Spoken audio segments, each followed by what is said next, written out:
Hey guys, it's Guye. The video that you're about to watch is my first ever interview on Guye B TV. I got to interview the founder and co-founder and business partner of ALM. You'll get to know a little bit more about them in the video. Since it was my first interview ever, it was really terrifying. I was nervous. I was thankful that I knew these people ahead of time. It's just the beginning, so keep that in mind as you watch. And I just want to show you one piece of clothing, one of the many that I do have from ALM. I just can't seem to find the rest of them. But this is the kind of clothing they have. This is a summer tank. It says ALM and has the crown, and it says ambitious legendary movement, established 2013. Yeah, so I just wanted to give you guys a heads up. Make sure you guys subscribe, and make sure you guys also check out their website, almclothing.com. I will have the links all below in the description box, and you can also follow the guys on all of their social networks, which will also be in this description box below. Thank you guys for watching, and hope to see you guys again. Until next time, bye. Mwah. Thank you guys for joining in on Guye B TV. Today I have with me the co-founder and the business partner of the ALM, Moses Toot and Luis Arroyo.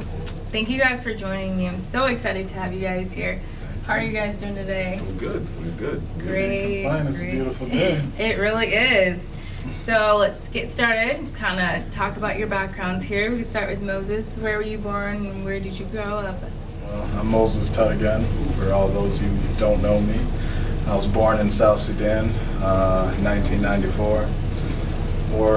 War-stricken country. We've been engulfed in about 23 years. Civil War from 83 to 2005.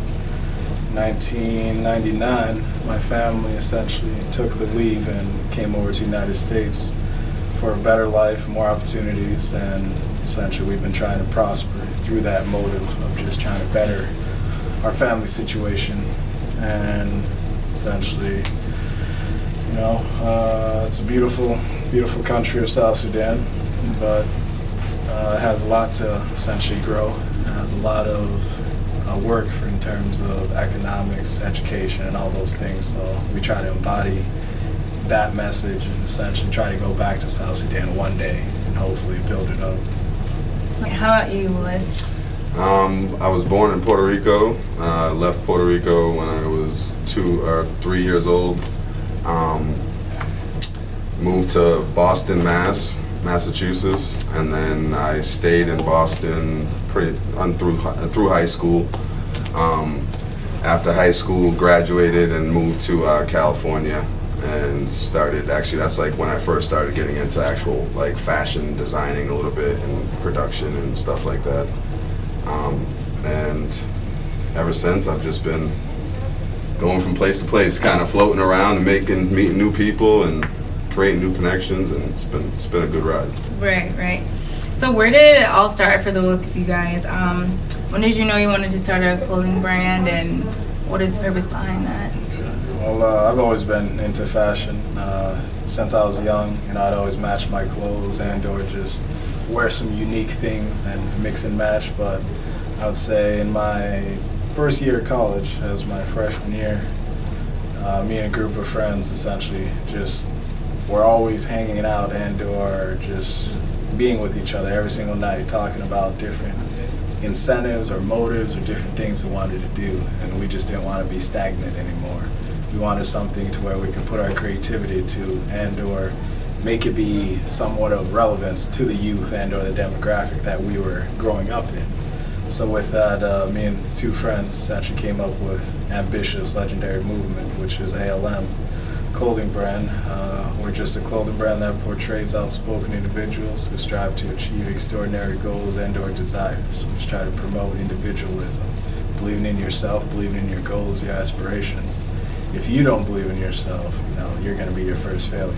So with that, you have to take that first step into saying that I have a plan, I have a goal, I have something that I want to do, and actually go and take that first step in doing it. And with the help of your family, education, religion, or whatever it is, your support systems you need, you can accomplish those things with determination, with essentially having the right motive and or the mindset to keep prospering and or to keep bettering yourself. So we just try to promote that. And essentially, I mean, it came up out of our own personal lifestyles. Ambitious Legendary Movement is a lifestyle. We try to promote it and give people the genuinism of being themselves and or trying to exert what they stand for as a person and or as an individual. So, you know, we're just trying to promote and create lifestyles, movements, mindsets, new ways of living for people who would essentially adapt and to get something out of and or show them a way of living genuine. You know, we're just trying to live as genuine as we can to promote and help as many people as we can. But you know, that's how we started it, just by our own philanthropy side of thinking. We're just trying to give back to people, and clothing would be a way to give back to people. And then, you know, percentage of the proceeds goes to Kids School Supplies, so that's how we give back to people. Where did you start, and how did you get into ALM? I started, well, fashion, I've been into fashion for a while, as far as street culture, graffiti, sneakers, just different arts, you know, artsy type urban trends, from fashion to various different things. But so I knew that I would always have a calling, and as far as I had some kind of craft, as far as, you know, as having an eye for visual concepts and being able to bring something to life that might be dull, or need certain elements, or might be missing certain elements. So basically, when I moved out here and actually got linked up with Moses through a mutual friend, it kind of was like a perfect opportunity, because he was trying to build something that I'd already been doing off and on already for other different ventures and other different projects. Like I ran a boutique called Persona on the East Coast, and then I also started another brand with an Asian group of kids that were from China, and that was successful. And so when I met Moses and seeing where he was going with his direction and the purity in his direction, as far as the instilling the values and being true and being real to yourself, that really went hand in hand with me. So like I was like, well, that's who I am as an individual, and then I have the creative side of things, so we should, you know, it'd be a good matchup to link up.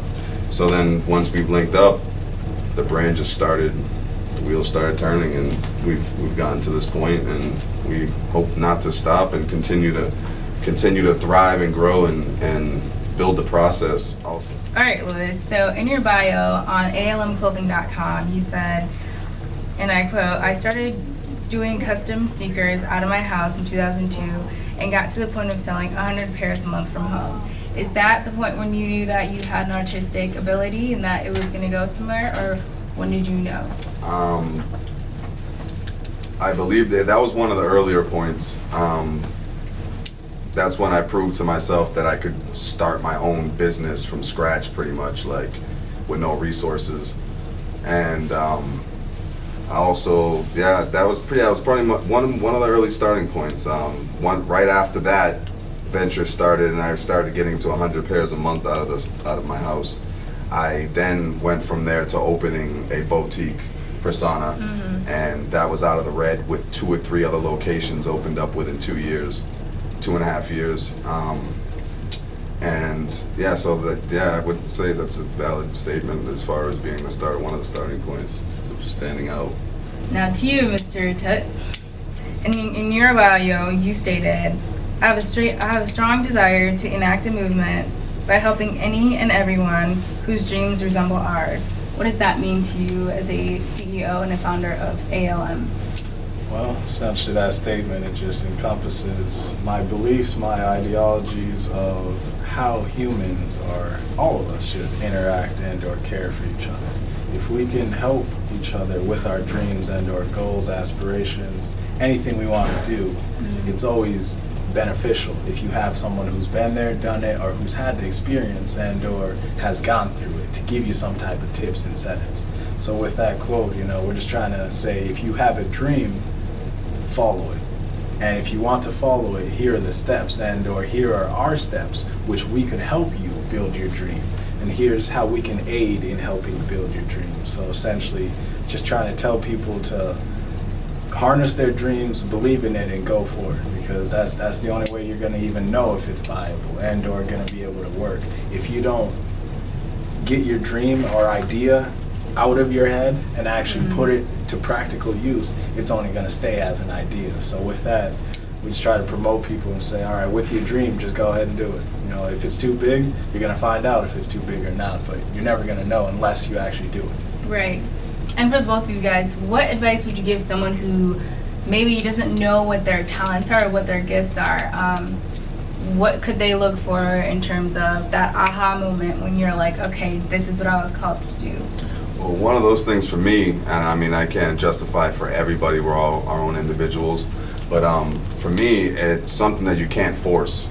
Okay. And basically, it has to just kind of come out at you. One day you just know it just stands out, like it just looks so vivid, like you've never seen it before, and you're just like, wait a minute, I think this is what I'm supposed to be doing, you know. And but it's never something that's forced. That's part of the reason why I think that most individuals in life, we end up on these paths or in these roads that we really just don't want to be on. And it's not necessarily that we just do it to get by, and it's not what we wanted to really do. It's not really in our hearts. But if you have kids and you have family and you have a life that you have to pertain to, then you just end up settling for something, you know, and you just take whatever you can.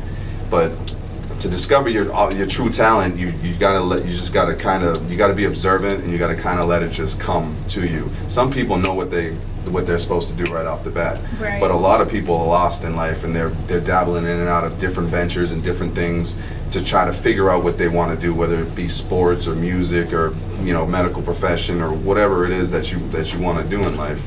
And it's one of those things that's hard for a lot of people because they don't know. They get caught up in just like, man, I want to do this. And that's why a lot of college kids, they go to school and they earn out of 5 majors, 6 majors before they're out. And then by the time they're out of school, they're doing a job that they didn't even want to do. Like, you know what I'm saying? Like, yeah. And a lot of that was forcing and guidance of people telling them, oh, you should do this or you got to do that. And if you would have just allowed the individual to just perceive and allow whatever he wanted to really do stand out and just come to him, he then, you know, he might have been down a different path where Correct. he actually wanted to go. So you're saying kind of listen to your intuition instead of what others say to you? Your intuition, you always want to take other people's perceptions or, you know, opinions into consideration, but that doesn't necessarily mean that it has to be your overall decision of what makes you or what you're actually going to do or how you're going to achieve what you want to do. But yeah, just following your gut and being patient. Okay. That's like one of the biggest things, is following your gut and being patient, and it literally just comes out.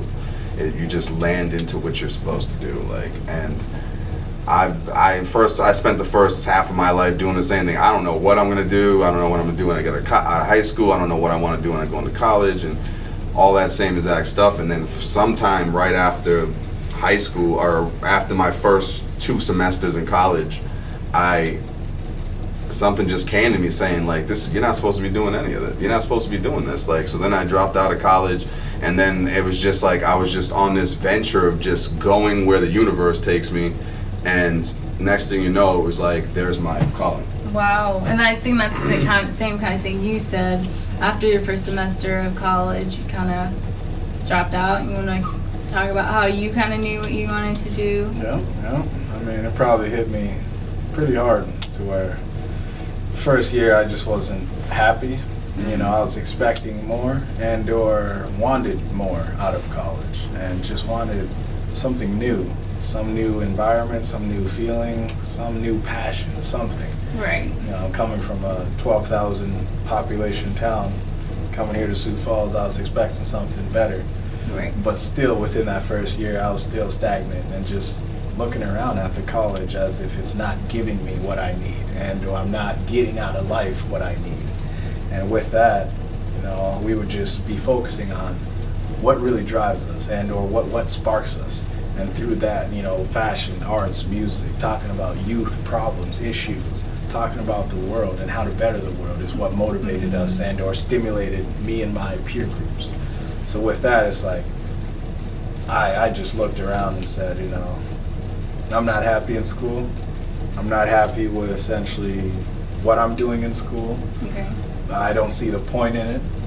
In society, I see all these people with degrees and whatnot, and they're still sitting there working at McDonald's and Wendy's.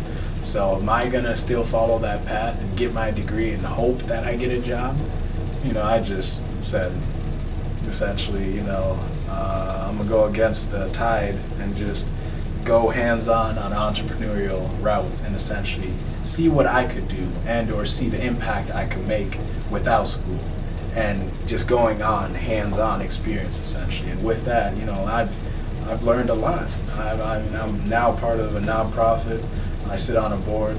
I'm chairman of the Sioux Falls Youth Initiative, vice president of Diversity Kiwanis, member of the DMC work group, CEO and founder of ALM, and I'm involved in a couple other things. But without dropping out of school, I would have never got into any of that. I would have never even put my foot into the door of the nonprofit industry or any of these things that I'm doing. So I think it was supposed to happen. It was inevitable that I essentially dropped out and pursued my own personal goals and just trying to better youth, trying to better individuals, just trying to give people that new mindset that maybe college isn't a universal thing to do.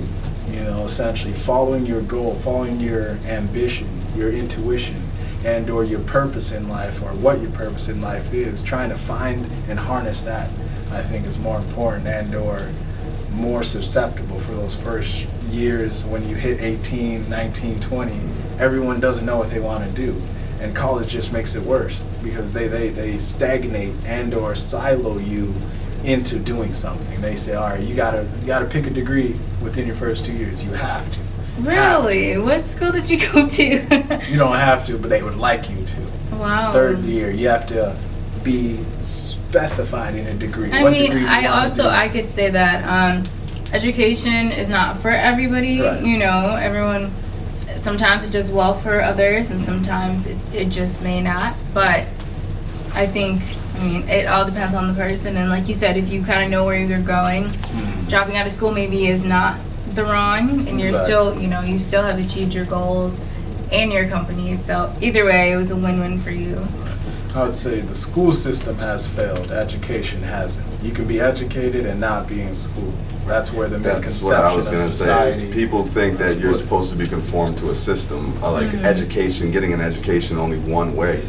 But we're being educated every day, regardless if it's you the individual. If you have the will or the want to be educated or want to learn, you are always being educated. Right. There is no school or board or uniform system that would you will always be learning. Right. And so all that is just a guidance that, it guides you in ways with the proper ways and the formalities and the certain structures that you're supposed to learn. So when you get into the rest of this world, as far as business and any other industry, how to go about it. But as far as education, you are always educating yourself if you want to learn something. And that you don't need a school for that. You can go to a library, you can go to anywhere if you want to learn something. You can go walk out on the street right now and learn something. You know what I'm saying? But it starts with you, the individual. If you do not have the desire or the want to learn something or want to know something, then it doesn't matter how much money you have or what the most prestigious school you go to. That's why there's kids sitting on full scholarships and they ain't doing nothing. They don't have no will to, they don't want to learn nothing. Exactly. You know what I'm saying? It doesn't matter what school they go to. So what advice would you guys give young business owners or essentially teenagers or youth who want to start a business, don't know how or don't believe they can? What advice would you guys give those youth out there? I would say just do it. It's simple as that. Just conceive the idea, write it down on paper, talk with a couple of people who you think are interested and or would like to be involved in that idea, and go forward with it. You're only gonna stop yourself right if you're not gonna initiate your idea or whatever you're trying to do. like I like to say, is dream it, believe it, achieve it. So basically, it's the dream is the first step of it. But then believing in yourself, between the dream and believing in yourself, those are just the beginning stages. And then once you've got the belief and you have the blueprint, which is the dream, then you can achieve what you want to do. You know what I'm saying? Right. And basically, just to anyone else who's starting it, we're still struggling every single day. Like, yeah, we've achieved some things, but we've had the next obstacles we're trying to get to, and it's tough. And you got the world around you always not necessarily agreeing with you. You know what I'm saying? So basically, but you have to believe in yourself. That is just like every day we'll be in and out of meetings, we'll be in ventures, meeting with different people, and they look at us, sometimes they take us seriously and sometimes they don't. Right. And there could be those times where they don't take us seriously and we could just go, you know what, let's give up. And I think we don't. That's huge, because when the world is not always on your side, that means you're doing what you're supposed to do. You know? Exactly. And that's why on my part-time I'm a musician as far as an artist-wise. I have a project called Lotto, which is living against the odds. Wow. And basically, that's my whole life. I've always gone against the odds. I've never been uniformed by the way that people have said, oh, it only can be like this, or it's supposed to be like that, or I've always lived against the odds. Well, that might be one way, but that's not the only way. Right. You know what I'm saying? So and you can always achieve great things if you believe in what you want to do. Definitely. So how can people join the ALM movement for those who might be interested in joining? They can join by, first of all, believing in yourself, your goals, your dreams, and whatever you want to do. First, start off with that.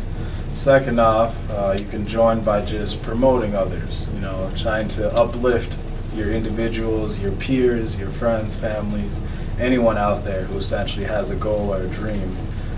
Third off, you can go on the website, like our Facebook, Twitter, Instagram, whatever, all at official ALM, from the Twitter to Instagram. Facebook's Ambitious Legendary Movement. One way as well, if you do own any ALM clothing, you can take pictures and send them to the ALM site or post them on the ALM site. Doing the ALM selfies, and we'll put you up on our starboard, pretty much, like everybody who supports the brand. Because the people that wear the brand are, most of the time, what we found are people that are genuinely believe in the brand, and they see themselves being what the brand portrays. Right. So that's why they desire to want to wear the clothes, because they're like, that's me as an individual. It's not just because, oh, that's a cool looking design shirt. It's because the shirt's got a message behind it, the company's got a value behind it, there's a reasoning behind everything. And any new ALM fans, we welcome everybody. And if you put on a shirt, all we ask, or you put on any article of our clothing, we just ask that you believe in yourself and that you are ready to achieve something, because that's what we all here to do, and that's why we brought this brand together. That's why we're trying to bring everybody else together, instill confidence within the individual, instill confidence within just the population around us, the people that might look up to us, give them that tool to see that they can do something for themselves. You know what I mean? It doesn't matter what background, like where he's from one side of place and I'm from another place, and it doesn't matter if you're this color, this creed, that race, doesn't matter. You can achieve something. It doesn't matter if you come from a poor background, a rich background, et cetera, you can achieve something.